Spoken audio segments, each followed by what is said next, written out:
ഇന്ന് നമുക്ക് സ്യൂഡോമോണസ് എന്ന ജൈവ കുമിൾനാശിനിയെക്കുറിച്ച് കൂടുതൽ അറിയാം.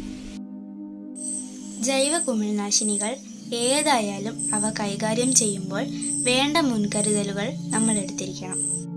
ചെടികൾക്കെല്ലാം നല്ലൊരു ടോണിക്കും കീടപ്രതിരോധ മാർഗവുമാണ് സ്യൂഡോമോണസ്.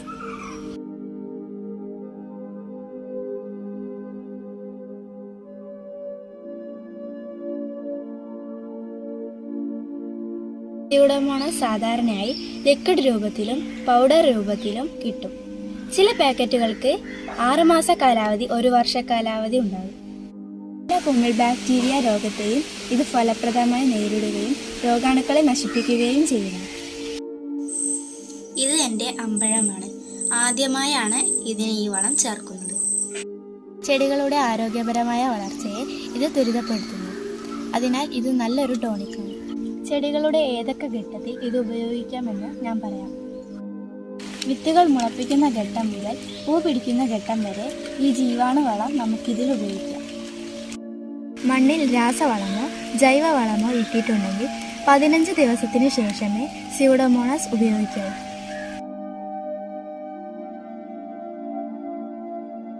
ചെടികളുടെ ചുവട്ടിൽ ഒഴിച്ചു കൊടുക്കുകയാണെങ്കിൽ വേരിൽ നിന്നും കുറച്ച് മാറിയിട്ട് ഒഴിച്ചു കൊടുക്കുക. ഇലകളിലും സ്പ്രേ ചെയ്യാം.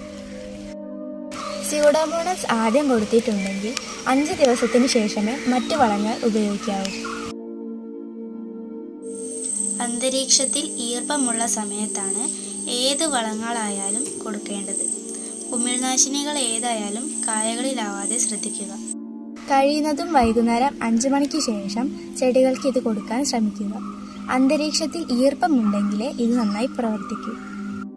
ഒറ്റയ്ക്ക് പ്രവർത്തിക്കുന്ന ബാക്ടീരിയയാണ് സ്യൂഡോമോണസ്. അതുകൊണ്ട് ജീവാണു വളങ്ങൾക്കൊപ്പമോ കുമിൾനാശിനികൾക്കൊപ്പമോ ഇത് ഉപയോഗിക്കരുത്. മറ്റു കുമിൾനാശിനികൾ ഉപയോഗിച്ചിട്ടുണ്ടെങ്കിൽ 15 ദിവസത്തിന് ശേഷം മാത്രം സ്യൂഡോമോണസ് ഉപയോഗിക്കാൻ ശ്രദ്ധിക്കുക. കാലാവധി കഴിഞ്ഞ സ്യൂഡോമോണസ് ഉപയോഗിക്കരുത്. കാരണം അതിലെ ബാക്ടീരിയകളുടെ പ്രവർത്തനക്ഷമത നശിച്ചിരിക്കും. ലിക്വിഡാണ് കിട്ടുന്നതെങ്കിൽ 5 ml 1 ലിറ്റർ വെള്ളത്തിൽ ചേർത്ത് ഉപയോഗിക്കാം. പൗഡർ ആയിട്ടാണ് കിട്ടുന്നതെങ്കിൽ 10 ഗ്രാം 1 ലിറ്റർ വെള്ളത്തിൽ ചേർത്തും ഉപയോഗിക്കാം. വിത്തുകൾ മുളപ്പിക്കാനാണെങ്കിൽ പൗഡറിൽ കഞ്ഞിവെള്ളം ചേർത്ത് കുഴമ്പാക്കി തണലത്ത് വെച്ച് ഉണക്കി ഉപയോഗിക്കാം. ഇതെൻ്റെ മുന്തിരിപ്പേരയാണ്. പൂവിട്ടിട്ടുണ്ട്. ഇതിനും ആദ്യമായാണ് ഈ വളം നൽകുന്നത്. ഇത് ചട്ടിയിൽ നട്ടൊരു പ്ലാന്റാണ്. നഴ്സറിയിൽ നിന്നും കുറച്ച് പ്രായമുള്ള ചെടിയാണ് കിട്ടിയത്. ചട്ടിയിൽ നട്ട് 3 മാസത്തിനുള്ളിൽ പൂവിട്ടു.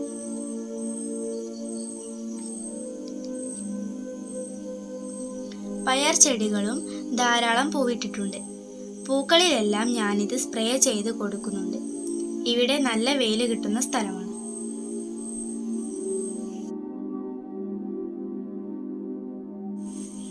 ഇതെൻ്റെ സ്വീറ്റ് ലൂബിയാണ്.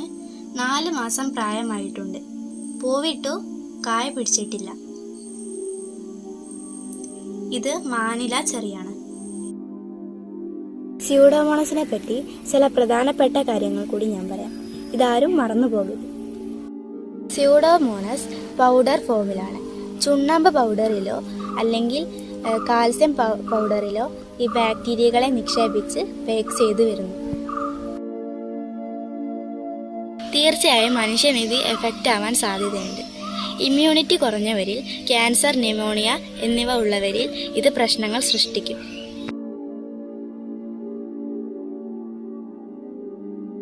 ബാക്ടീരിയ ആണെന്ന് ഓർക്കുക.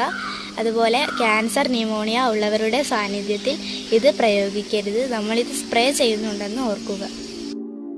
എല്ലാം കഴിഞ്ഞ് ഉപയോഗിച്ച മാസ്ക് കത്തുകയും ഗ്ലൗസ് അണുവിമുക്തമാക്കുകയും നമ്മുടെ മുഖവും കൈയും സോപ്പിട്ട് നന്നായി കഴുകുകയും ചെയ്യണം.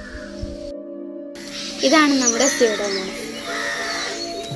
മാസ്കും ഗ്ലൗസും നിർബന്ധമാണ്.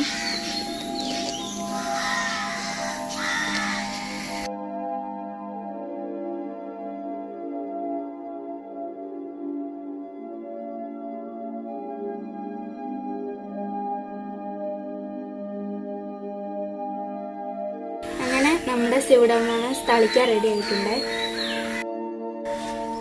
നമ്മുടെ വീഡിയോ എല്ലാവർക്കും ഇഷ്ടപ്പെട്ടാൽ ചാനൽ സബ്സ്ക്രൈബ് ചെയ്യണേ.